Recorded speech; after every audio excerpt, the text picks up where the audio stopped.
बच्चों ये क्या लिखा हुआ है? हिंदी वर्णमाला। हिंदी वर्णमाला आप सभी लोग लिख लेते हैं, पहचान भी लेते हैं। इंद्रोज बताएं ये क्या बना है? गा से गमला इन्होंने बताया। लेकिन इस वर्णमाला के साथ साथ दो तीन चीजें जानना बहुत जरूरी है, और वो दो तीन चीजें क्या हैं मैं आपको बताता हूं, जो कि आपके पूरे जीवन भर काम आएंगी। जरा कॉपी दीजिए हमको। जैसे आप इस कॉपी में लिखते हैं, तो जब आप इस कॉपी में देखते हैं तो इसमें कुछ रेखाएं आपको दिखाई देती हैं। इस कॉपी में बनी होती हैं रेखाएं, और ये रेखाएं कैसी होती हैं? सीधी होती हैं, टेढ़ी मेढ़ी होती हैं? सीधी रेखाएं। तो जो कॉपी में आपकी रेखाएं बनी होती हैं, इनको हम लोग बच्चों कहते हैं सरल रेखाएं। क्या कहते हैं? सरल रेखा। अब ये कॉपी में सरल रेखा बनाई क्यों जाती है? अगर रेखा ना बनाई जाती तो क्या होता? तो बच्चों इस रेखा को इसलिए बनाया जाता है ताकि आपकी लिखावट सीधी हो और अच्छी हो।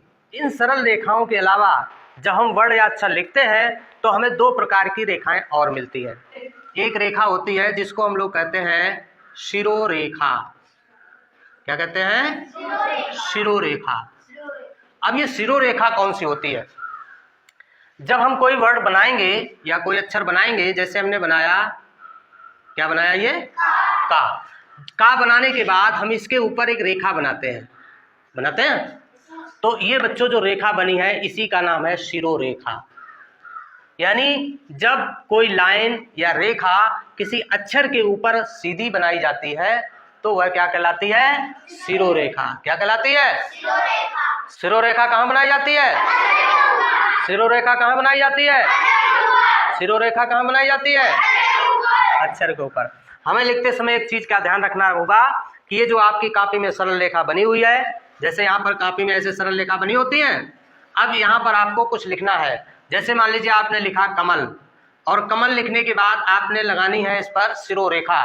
तो आपने शिरोरेखा कहाँ बना दी? जो आपकी कॉपी में सरल रेखा बनी थी उससे अलग।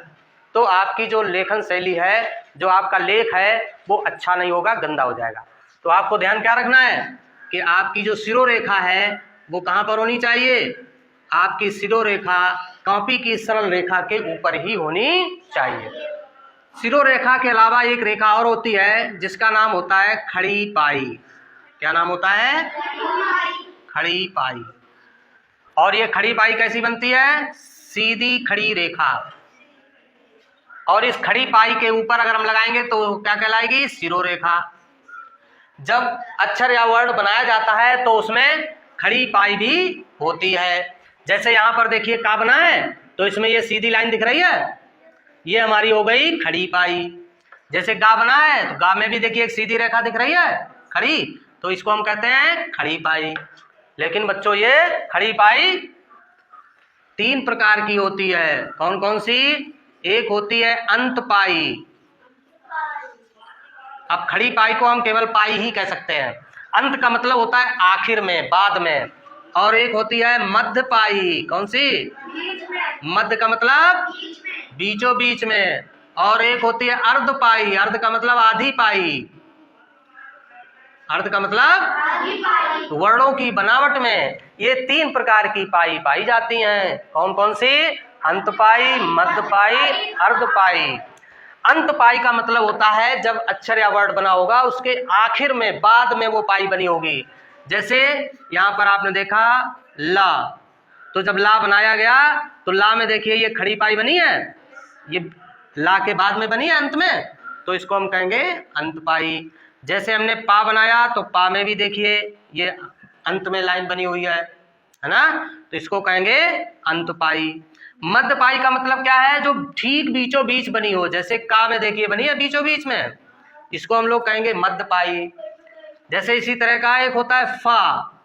फा में भी देखिए जो खड़ी पाई है वो कहाँ है? वर्ड के ठीक बीचों बीच में, तो इसको हम क्या कहेंगे? मध्य पाई। और अर्ध पाई कैसी होती है? जैसे हमने बनाया टा, तो टा में देखिए पाई बनी तो है लेकिन छोटी सी बनी है, इसलिए इसको क्या कहेंगे? अर्ध पाई। जैसे हमने बनाया ठा, तो ठा में भी देखिए अर्ध पाई बनी हुई है। जैसे हमने बनाया दा, तो दा में भी देखिए अर्ध पाई बनी हुई है, बनी है। तो पूरी वर्णमाला की बनावट में तीन तरह की खड़ी पाई मिलेंगी। कौन कौन सी? अंतपाई जो वर्ड के बिल्कुल आखिरी में लगी होगी, मध्यपाई जो वर्ड के ठीक बीचों बीच लगी होगी, और अर्धपाई का मतलब है जो वर्ड में आधी या छोटी बनी होगी। अब आपको करना क्या है, पूरी वर्ड माला में आपको छांट करके लिखना है कि अंतपाई वाले कौन कौन से वर्ड हैं। फिर आपको यहाँ पर छांट के लिखना है कि मध्यपाई वाले कौन कौन से वर्ड हैं, और फिर यहाँ पर लिखना है अर्धपाई वाले कौन कौन से वर्ड हैं, और इसको लिख करके फिर हमें दिखाइए। तीनों तरह की समझ गए आप?